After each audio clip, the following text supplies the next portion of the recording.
So Norma Bastidas, welcome and thank you for being here to celebrate Women in Governance's 10th anniversary. We just had an amazing movie, the movie Woman, that was viewed by our attendants. And you actually opened that movie. So I'm just going to share a bit of background of who you are, including the fact that I call you a friend and that we've collaborated on projects. We met in Paris a few years ago for the first time. In Deauville, actually. So you're a single mother. You're a survivor of sexual violence and human trafficking. You're an ultra athlete who broke in 2014 the Guinness World Record for longest triathlon after swimming, biking, and running 6,054 kilometers from Cancun to Washington, D.C. So welcome, Norma. Thanks for being here. It's a joy to see you again. So before diving into the questions, tell me your experience about being a part of that amazing movie, Woman. It was amazing, honestly. I had already been a speaker for women's rights, specifically against violence against women. And, I was already doing, conferences. And when they called me and they told me about the documentary, I didn't know what to expect. And because sometimes this theme, although it's necessary to talk about, sometimes it's not done with the delicacy that needs to be done. Sometimes it's exploited to, just more for, we just want to talk about it and make you feel bad about these people, not about let's just talk about human beings that it could have been any of us. So I was really hesitant when that was but then I went to the interview and Anastasia, I met her for the first time on the filming. And from the beginning, I realized that it was a different kind of documentary because they took a long time to earn my trust because I'm not a comedian and I'm not, an actor. So it's not like go and I'm going to start crying for something that didn't happen to me. It is something that happened to me and is very personal. And they took the time to get to know me to make sure that I was comfortable, that I felt safe enough to talk to them about my story. So that was amazing. And that's why you see the result. That's why you see something that it is so unique, so powerful, is because it wasn't, they care for each one of us and each one of our stories were important. How much time did you spend in the recording? It was we spent about a month and a half setting it up. We talked about not only the logistics, but, things about to make sure that I was comfortable. And then I met with them a couple of times. I was there. I was supposed to meet with them for about 15 minutes, like everybody else. And, a quick interview, the same questions that they ask everybody. And then something happened, while they were asking me questions that Jan saw the clip and he said, you need to get her back. We need to feature her. We need to, 15 minutes it's not enough. So I was called back and we did a 2-hour interview the next day. And it was in I think Anastasia can tell you about it, but she told me that when they did my interview, they still didn't know what Woman was going to be about, and said that he just clarified the message so well after, doing the couple of hours interview. And I was so comfortable that I actually share more details than I've ever in my life. And it was the first time that I actually admitted those things publicly. So we shut the set, they actually said that they couldn't interview anybody else. They said, cancel all the interviews. We all emotionally spent, because that's what it was about. It's not about me telling you what happened so you feel sorry about me. It's about empathy. It's about feeling, dear God, this could have happened to me. It could have happened to somebody that I know. What can I do to prevent this happening further? And they felt it. They felt it in themselves. So they shut down. But it was a couple of hours of incredible, deep healing power. It felt good. Mm-hmm. It felt good. Like it's a tough, and it is unnecessary, but you have to be so careful who you share this with, but it is a necessary thing that we need to do. I needed to release all that. I needed to say to somebody, these things happened to me and I don't know how to deal with them. And I'm hurt and I want somebody to hear me, to see my pain, but it has to be safe. Absolutely. So let's talk about what happened to you. At age 11, you were raped by your grandfather, and you were hesitant to speak out against the horrific abuse that you suffered, as your grandfather was providing the family with crucial financial support. Now, you knew that he had done something wrong. You knew that it wasn't your fault, yet you were hesitant to speak out. Now, what happened when you actually did speak? I think it took you a couple of years to share this with your mother and your siblings. Oh, my mother never found out until until she moved in with me after my first divorce. That's the first time we talked about it. My sisters knew, but and this is the thing, knowing that it's wrong is different. I was a child. I was 11 years old. So I know something is wrong, but everybody around me is not behaving like this is something wrong, because he was able to abuse so many women. So the fact that I was left as a child to care for him unattended, knowing that he was a predator, is telling me he is openly doing things that are inappropriate. And, the stuff that the girls that work in my grandmother's house come and go because every single time he's assaulting people. So it is that is telling me that this isn't a big deal. This is what some men do, and you just need to sort it out. So for me to be able to say this is wrong and we need to talk about it and run to tell somebody is the behavior of all the grown-ups of what was happening, how it was handled. Because I was hearing that he was exposing himself. He was, masturbating in front of the staff or a cousin, and everybody was just kind of like, okay, we just need to hire new staff, or, telling my cousin is like, sometimes when he exposed himself, just walk away. Like, it's handling such a normalcy that everything in me is hurting. And I need to tell somebody, but I guess this is the way it is. It's my cross to bear. I'm a child. I don't understand my rights. I don't understand. And every grown-up is supposed to teach me about grooming, about sexual assault, is behaving in a normal manner. So that's important to talk about it. My mom never knew, because my mom, after losing my father, just went into a depression. So as much as this is hurting me, my mom, we're helping my mom. My mom couldn't work. So it's all of us having to, provide for her financially. So that's the reasons why it's so complicated. And I couldn't talk to her until in the 40s, when I said, don't mention his name one more time.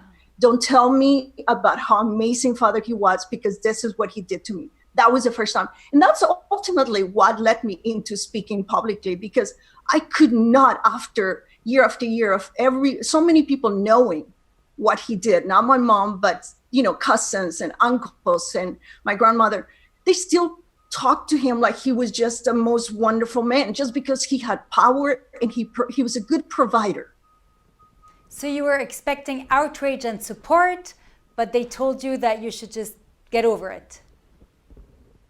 Yeah, they did, because that's how we handle it. We don't know how to handle. Everybody wants to talk about what happened to me in Japan, because it makes us feel good about ourselves. We care about this. They're strangers. They're foreigners. They're Japanese. But by the time that happened, I had been assaulted so many times by family members, by the cartels, by the police. I was kidnapped in Mexico at 17.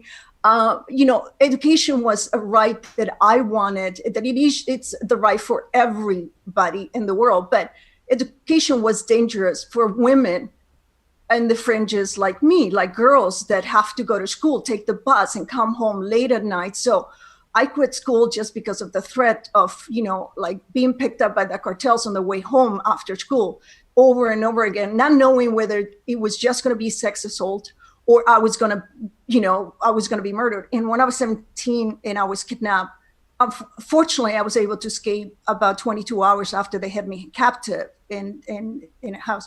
So my story could have been the same story that is happening right now in Mexico, which is I think so many women are murdered and disappear.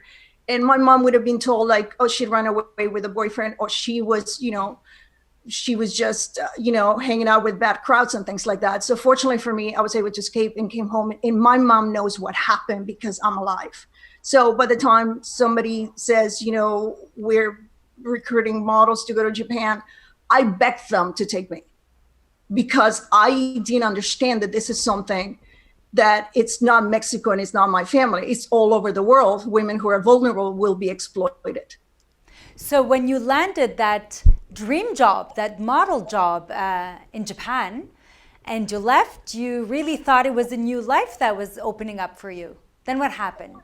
It was. I mean, I'm not going to lie, and I'm not going to say that there was a part of me that's like, oh, I'm going to be an actress and supermodel. And it was, I was working at a modeling agency and I was taking some acting classes. So, but I knew I was a, catalog model. It was to be a hostess, which to me, which I was doing is, a company brings a product and, a soft drink that is introduced to the public and you go to the malls and you introduce, that's a hostess. You're like, you're making people feel comfortable and you're introducing a product. So that's what I believed that it was going to happen. But it was, I went with a couple of my friends. It was not until, it's such a gradual, and they do grooming. It's something that we need to discuss because they were the people they offer you, they're so good at offering you what you need, which for me was protection. In Mexico, I had been assaulted so many times that they say nothing is going to happen. We're going to put you in a safe place in Japan. And I depended on them for food, for security, for access to resources. So when they delivered me to a club and they said they bought your contract and you need to work for them, it's such a, you see them as your saviors, but there's something wrong. So all of a sudden you become in the same cycle. It's like your family, you don't want to disappoint. And he kind of went into, of course, that's the price I always pay for safety or for opportunities, for money. It is now I'm going to be used for it. So it was a trap, basically. It's a trap. It's a trap. Yes, it is. There's nothing I could have done. I mean, we talk about 86, 87. So there was no law that said this is human trafficking. I had signed a contract, not understanding because it was in Japanese. And because it's presented to you by people that are your peers. It was somebody from my community. And it's like, don't worry about it.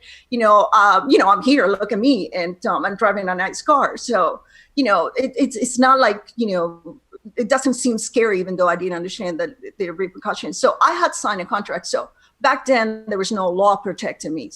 And even if I went to the police, which eventually I did go, and they sent me back because they're like, you have a contract here about a girl. But so I was trapped. And there's nothing I could have done but fulfill my contract because I was under duty. So you had to wait till the contract was over to be able to actually leave and be released and where did you go? You don't know when. You don't know when. They don't tell you. Just tell you, we're going to let you know. And they do. Like I know that there's people that say, well, at least they'll let you go.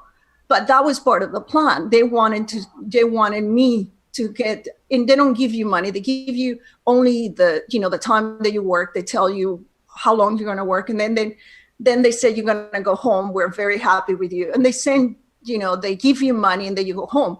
But that helps recruit more people into your community because now you go back. You're not going to talk about it. That's the last thing you want to do is talk about it because you're going to become a target. You just kind of feel like the shame of saying, how stupid was I to fall for it? It's my fault. So you go back with money and then that's easy to recruit because it's like, oh, there's so many people coming and going and coming back with money. So that's the reasoning behind, not because they were kind, not because they care. That was the reasoning behind why they let me go back home. So I'm hearing that guilt was something that was very present for you during all these years. You feel responsible. They from the beginning, sexual assault is such a victim blame and shaming that they just, it doesn't matter because you speak and then the people said, this is terrible, but why did you do that? But why wouldn't you read the contract? Why didn't you call? So all the time you're bombarded with a feeling that it's something you did to yourself, because if you had been smarter, you had been, a good girl, these would never have happened, right?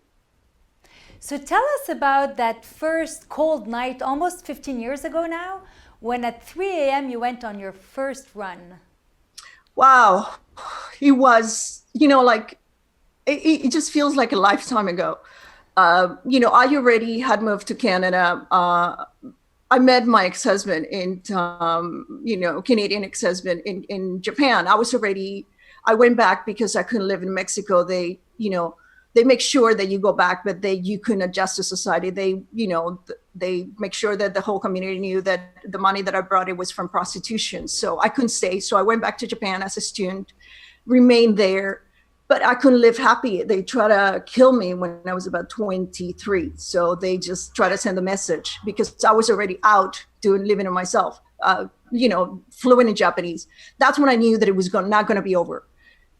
Even though I was there legally, the law still didn't protect me fully because of who I had been in the past. So I met my ex-husband, moved to Canada. My marriage didn't really last, but it was a wonderful opportunity to be in a country with, even as a single mother, they acknowledged my rights. It wasn't like, oh, she's a single mother.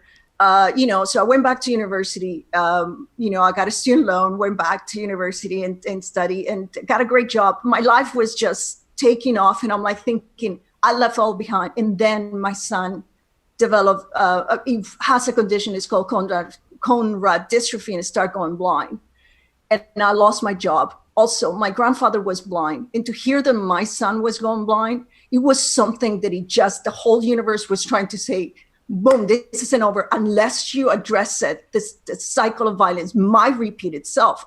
He was 11. I was a single mom, now struggling to support for my kids. I lost my job. I had to navigate now a life with a son that had a disability that I knew very little. So me running was because it was like, I am not going to handle the way that I handled in the past. All these emotions that came out that I needed to address. The first thing you say is why, but there's no whys. It just is. It's just, you're a woman, you're Mexican, you're immigrant. So that's enough whys of why you're so vulnerable and why the consequences are larger when you're in those circumstances. So I went for a run because I didn't want my ears to hear me crying, and I wasn't going to drink because I felt that didn't help, but I needed something to just, feel, the emotions in a safe space. So I went for a run at 3 a.m. My mom came from Mexico to help me out. And then, the thing is just running till my skin came off, thinking, when is it going to end? Like, I'm just waiting for the happy ending, but it is not here. And I felt better. I came home and I was like, no problem. I can get another job. I am, if I had overcome that, this we can overcome for sure. So it just became a pattern, something that I seek to express my stress in a less destructive manner. Well, your mission now is to educate and empower, demonstrating to the world that one's past does not dictate one's future, and prove that everyday people are capable of making extraordinary strides in the fight against the problems facing the world today. Can you tell us about that, Norma? Yeah, I mean, that's, it really feel to me very personal because, now people see the result. I break records, but at one point, I was a person that somebody had given up on, because every single time something happened, people always felt like, wait, it's you. It's like, you need to learn and you need to protect yourself better. And, we're tired of your drama, as if I had anything to do. So, I knew, and I'm so glad I never gave up on myself because I kept seeking the way out, even though sometimes it was hard to navigate. I mean, even when therapists, I remember going to therapy and the therapist telling me, you make some terrible choices. And I was like, excuse me, like you can imagine how many people had given up on me. But then now I just did not give up on myself. And I'm so grateful that my mother, when I finally talked to her, and my siblings never gave up on me. So that was enough for me to just continue.